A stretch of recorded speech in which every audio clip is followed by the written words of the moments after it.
Selamat pagi adik-adik sekalian, salam budi luhur. Kembali dengan saya ya Pak Eka. Kali ini kita akan memasuki kuliah yang ke-7 ya. Dimana untuk kuliah yang ke-7 ini adalah merupakan sambungan dari perkuliahan yang ke-6 minggu lalu. Baik adik-adik sekalian, alangkah baiknya kita sambung kembali ya. Mudah-mudahan tidak terlalu bosan ya dengan perkuliahan ini. Nah, seperti yang kita ketahui bahwasanya dalam psikologi konsumen itu kita mengenal pula yang namanya bagaimana formula sikap dan perubahan. Yang namanya konsumen pasti berubah-berubah setiap keinginan, kemauan serta pola minatnya. Untuk itu setiap produk seperti yang Bapak jelaskan beberapa minggu lalu pada kuliah 7 ini juga akan distreskan kembali, akan ditekankan kembali bahwasanya menghadapi attitude, sikap itu kan adalah semacam keputusan dari pendirian si konsumen bahwasanya ini loh, saya kepingin membeli produk ini karena ini, saya ingin mendapatkan produk ini karena memang karena ini dan segala macam. Tapi alangkah baiknya juga kita harus bersiap. Bersiap-siap artinya mempersiapkan diri, rencana strategi kita. Tidak tertutup kemungkinan konsumen juga akan mengubah sikap dia, pendirian dia untuk berlari atau tidak menginginkan lagi produk kita. Untuk itu makanya diperlukan kreativitas ataupun setidaknya sekurang-kurangnya inovasi di dalam produk atau jasa yang kita tawarkan. Makanya di dalam mata kuliah perilaku konsumen ini Anda adik-adik sekalian harus memahami juga itu apa creativity dan innovation. Ini sebagai salah satu mata kuliah prasyarat sebenarnya. Ya contohnya saja kalau misalnya kita berjualan makanan lauk berupa lempah kuning. Kalau kemarin lempah kuning itu adalah dari ikan laut, misalnya ikan apa begitu ya. Nah sekarang bagaimana kalau lempah kuning itu mungkin akan kita ganti dengan isinya secara kontennya adalah misalnya cumi-cumi atau udang. Nah itu menarik.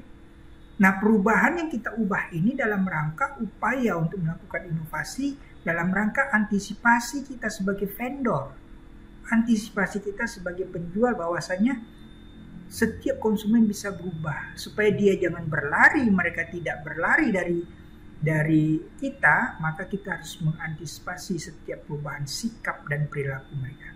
Baik. Selanjutnya kita lihat adalah memori, daya ingat dan retrieval, daya ingat dan kembali untuk membeli. Jadi setiap konsumen ini memiliki daya ingat sendiri dan kembali untuk melakukan kegiatannya secara berulang-ulang. Karena apa? Setiap yang positif pasti dia akan kembali kepada kita, tapi setiap negatif justru akan menjadi bumerang. Contohnya begini, ada satu masakan yang kita jual dan kita tawarkan kepada konsumen. Berhari-hari tanpa terasa, berminggu-minggu bahkan berbulan-bulan si konsumen ini nyaman terhadap masakan kita. Tapi sekali kita satu kali melakukan kesalahan, bahwasanya masakan kita itu tidak enak, berbau amis lah, atau tidak lezat, masakan kita jauh lebih mahal dari yang tetangga sebelah, maka apa yang terjadi? Negative thinking, segar negative minded yang ada tertanam di dalam benak si konsumen itu menjadi justru malapetaka bagi kita sebagai vendor. Dia akan melakukan wong, bahkan ada yang disebut dengan e-wong.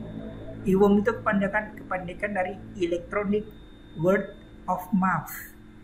Dari mulut ke mulut mereka akan melakukan perbincangan bahwasanya si A, si B sebagai penjual itu nggak enak produknya, nggak enak masakannya, jangan lagi kita beli. Dia akan menceritakan ke tetangganya, menceritakan ke keluarganya, menceritakan kepada sahabat-sahabatnya dan segala macam. Dan ini menjadi petaka. Baik. Nah kemudian lingkaran yang eksternal ini juga perlu adik-adik ketahui. Salah satunya adalah consumer diversity. Jadi setiap konsumen itu beragam ya, dari cita rasa, asal usulnya, dari lingkungannya dan segala macam. Kemudian social class. Setiap orang dalam hal ini pembeli itu juga sangat banyak levelnya. Ada dari kalangan orang menengah, ada dari kalangan orang level bawah, level tak mampu, juga ada dari kalangan atas. Nah, orang kalangan atas ini juga jangan dianggap sepele. Ini adalah orang-orang yang memberikan semacam rekomendasi terhadap teman-temannya untuk membeli produk kita. Untuk itu, mungkin strategi yang akan datang, jangan kita menurunkan harga, justru kita menaikkan harga, nggak jadi masalah ketika kualitas produk mampu kita pertahankan, bahkan kita tingkatkan. Namun juga jangan menganggap remeh mereka kalangan menengah ke bawah, kalangan orang-orang yang nggak punya.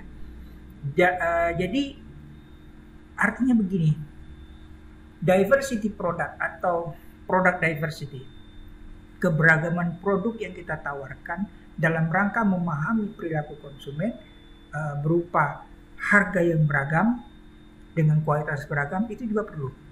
Misalnya saja kita ingin menjual kue, snack, makanan masyarakat rakyat kecil, gorengan kah, atau masakan kukus, kue kukus kah, itu kan beragam. Ada yang harganya 1.000-an, ada yang harganya 2.000-an.